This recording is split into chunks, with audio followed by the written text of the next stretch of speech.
TDR Network presents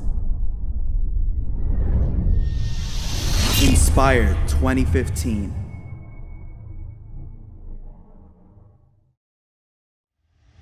Why is it that Allah has chosen for us to be fit at an age where perhaps we are peaking on around 30, 40, and after that there is a decline? Why is it that Allah subhanahu wa ta'ala did not keep us upon a level of fitness, a level of perhaps looks where we are looking young and healthy throughout our lives? Why does it have to be a graph that starts off in weakness and ends in weakness? As Allah subhanahu wa ta'ala says, الله الذي خلقكم من ضعف ثم جعل من بعد ضعف قوة ثم جعل من بعد قوة ضعفا وشيبة.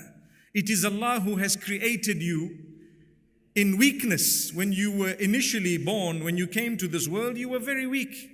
You were young, you depended on other human beings. Allah made you and gave you parents for a purpose. If He wanted, He could have created you in a way that you were already independent. You did not need anyone, but you needed someone to look after you from a very early age.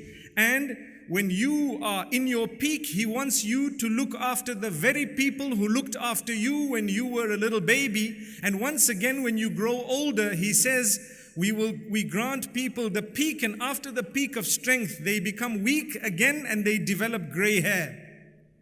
So when you are old, those whom you have now given birth to are asked to look after you, subhanallah. And it continues up to the end. It's the plan. There surely is a master plan in that. And if we sit for a moment and ponder, we will realize that it's the continuity. That means it's a test.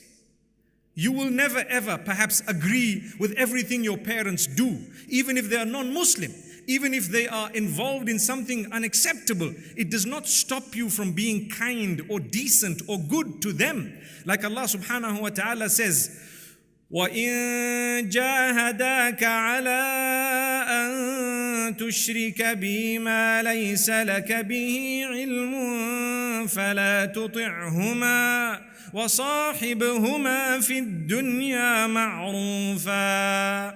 If your parents are asking you or struggling, working against you in a way that they want you to associate partners with Allah or to sin and transgress against Allah subhanahu wa ta'ala, do not obey their command that happens to be against the command of Allah, but continue living in goodness and kindness with them in this world.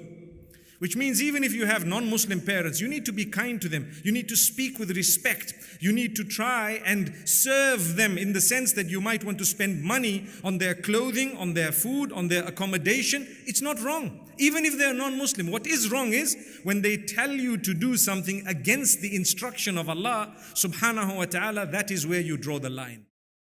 Donate now. Go to thedailyreminder.org/donate.